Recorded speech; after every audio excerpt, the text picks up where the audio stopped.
में तो यात्रा करना बंद हो चुका है और वेटिंग लिस्ट टिकट में कुछ रूल्स एंड रेगुलेशन और भी मतलब अमेंडमेंट भी किया गया है। जैसे वेटिंग लिस्ट टिकट में अगर आप स्लीपर क्लास में चढ़ते हैं तो आपसे लिया जाएगा पेनल्टी, और वो पेनल्टी होगा कि आप कहाँ से आ रहे हैं, कहाँ तक जाएंगे, ऐसा नहीं है।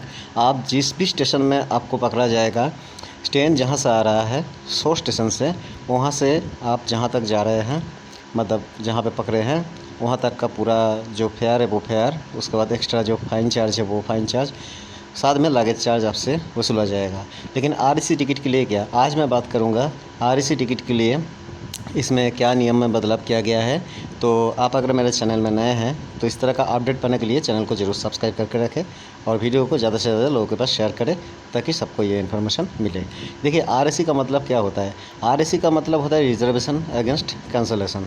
तो रेलवे में 4 तरह का जो वेटिंग लिस्ट होता है उसमें से 1 या 2, जैसे general waiting list, pool quota waiting list, remote location waiting list और रोड साइड वेटिंग लिस्ट। इसमें से 2 वेटिंग लिस्ट जो है, एक होता है जनरल वेटिंग लिस्ट, दूसरा होता है RLWL मतलब रिमोट लोकेशन वेटिंग लिस्ट। इसमें से आरएसी होने का चांसेस रहता है, लेकिन सबसे ज़्यादा आरएसी मतलब 95% अबव आरएसी आपको GNWL से होता है, मतलब जनरल वेटिंग लिस्ट से। जनरल वेटिंग लिस्ट अगर आप 7 दिन पहले जर्नी करने वाले हैं, अगर आपके पास 10 जनरल वेटिंग लिस्ट रहता है और कोई फेस्टिवल या कोई ओकेशन वगैरह नहीं है उस टाइम में, तो आपका वो टिकट आरएसी आराम से हो जाता है। आरएसी में क्या है कि आरएसी आप 100-150 कितना भी हो जाए, आरएसी टिकट आप जब लेंगे तो आरएसी धीरे धीरे वो जितना भी मतलब उसके पहले का जो कंफर्म टिकट है, अगर कोई कैंसिल किया तो आपका आरएसी धीरे धीरे मतलब पीछे आने लगता है। तो आरएसी टिकट में आपको क्या है कि रेलवे ने जो वेटिंग लिस्ट टिकट में बदलाव किया है कि वेटिंग लिस्ट एक भी रहने से अगर आपका टिकट इनवैलिड माना जाएगा। मतलब कि देखिए, ई टिकट में कैसा है, ई टिकट बोलो तो जो ऑनलाइन टिकट है उसमें अगर चार्ट बन जाने के बाद आपका टिकट अगर वेटिंग लिस्ट 1 रह जाता है तो आप ऐसे सफ़र नहीं कर सकते थे। ये पहले से ही चला आ रहा है। वो टिकट का पैसा जो है ऑटोमेटिकली कैंसिल हो जाता था और आपके अकाउंट में वो पैसा रिफ़ंड आ जाता था। लेकिन आरएसी टिकट में क्या है, आरएसी टिकट अगर आप इंटरनेट से बुक करते हैं या फिर आई टिकट जो होता है, जो काउंटर से मैनुअली लेना पड़ता है, अगर लेते हैं और उस टिकट जब चार्ट निकलता है और चार्ट निकलने के बाद अगर आपका टिकट कंफर्म हो जाता है तब कोई प्रॉब्लम ही नहीं है। अगर आपका टिकट आरएसी भी रहता है और उसमें सीट नंबर अलर्ट हो जाता है तो आप आराम से जर्नी कर सकते हैं। रेलवे का यही कहना है कि जो वेटिंग लिस्ट टिकट है वो लोग जर्नी नहीं कर सकते क्योंकि उनका कोई सीट नंबर नहीं होता है।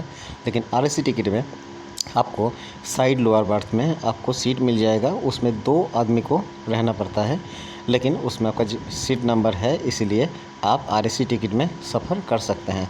जो 2024 में नया बदलाव किया गया है वो सिर्फ वेटिंग लिस्ट के लिए किया गया है।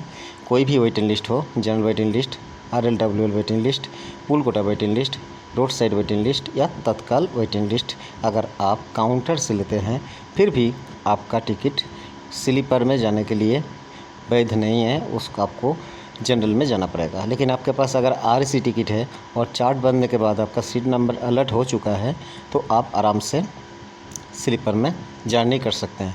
हाँ, अगर आपके पास एसी का टिकट है तो मैं एसी का भी बारे में बता देता हूँ। अगर आप मेरे चैनल पर नए हैं तो चैनल को ज़रूर सब्सक्राइब करके रखिए, क्योंकि इस तरह का ट्यूटोरियल और इन्फॉर्मेटिव वीडियो सबके पहले आपके पास पहुँच जाता है। तो देखिए, अगर 3rd एसी या 2nd एसी में आपने टिकट लिया और आपका टिकट आरएसी आ गया और आरएसी में आपका सीट नंबर अलर्ट हो गया। अलर्ट का होता है सीट नंबर जब चार्ट निकलता है। चार्ट निकलने के बाद आपका आरएसी टिकट का एक कोच नंबर और उसमें एक बर्थ नंबर दिया जाता है। तो उस टाइम जो है वो टिकट आपका वैलिड माना जाएगा, चाहे आप इंटरनेट से बुक करें या फिर आप काउंटर से आई टिकट बुक करें। तो कोई भी टिकट हो, आपका सीट नंबर अलर्ट हो चुका है, इसका मतलब आप लीगली ट्रेन में सफ़र कर सकते हैं, चाहे आप 3rd एसी में जाए चाहे आप 2nd एसी में जाए। तो ये था आज का वीडियो में ये टॉपिक कि आरएसी टिकट में आप सफ़र कर सकते हैं कि नहीं, आरएसी टिकट में कोई रूल्स का बदलाव हुआ है कि नहीं। तो यही है पूरा अपडेट। तो देखिए, एक कोई बंदा ने मान लीजिए RAC टिकट अगर ले लिया, मतलब कि वो वेटिंग टिकट अगर बुक किया वो और उसका टिकट RAC आ गया, मतलब चार्ट बनने से पहले, और चार्ट बनने के बाद कभी कभी ऐसा भी होता है कि वो टिकट फिर से वेटिंग लिस्ट में चला जाता है। हाँ जी, आपने सही सुना। अगर आप वेटिंग लिस्ट टिकट बुक किए और उसके बाद चार्ट बनने से पहले आपका टिकट RAC था, चार्ट बनने के बाद वो टिकट डाउनग्रेड हो गया, तो आप सफ़र नहीं कर सकते हैं। इसीलिए मैं चार्ट बनने के बाद, जर्नी करने के बाद बार बार बोल रहा हूँ, ये डाउनग्रेडेशन जो है इसके लिए मैं अलग वीडियो बना दूंगा। आप लोग कमेंट्स करिए, मैं अलग वीडियो बना दूंगा कि क्या रूल्स एंड रेगुलेशन है इसका। लेकिन आज का जो टॉपिक था कि मुझे वो दो चार कमेंट्स भी आया हुआ है कि RAC टिकट का कोई रूल्स में बदलाव हुआ है कि नहीं, तो इसके लिए मैंने ये वीडियो बनाया। तो RAC रूल्स मतलब टिकट में कोई रूल्स मतलब चेंज नहीं हुआ है, जो था वही है। तो आप मतलब बेफिक्र होकर के आप सफ़र कर सकते हैं, कोई प्रॉब्लम नहीं है। आप रेलवे में सफ़र करते वक्त अगर आपको कोई दिक्कत होता है तो आप लोग मेरे चैनल में कमेंट्स करके बताइए, थोड़ा बहुत शेयर कीजिए कि किस तरह का प्रॉब्लम फेस करना पड़ रहा है, तो उसके बारे में मैं आप लोगों को कुछ सॉल्यूशन दे सकूँ तो दे दूँगा। तो मेरे वीडियो को जो है सबके साथ में शेयर कीजिए, क्योंकि बहुत ही इन्फॉर्मेटिव वीडियो है, बहुत लोगों को ये जानकारी चाहिए होगा। तो चलिए आज के लिए इतना ही, नमस्कार।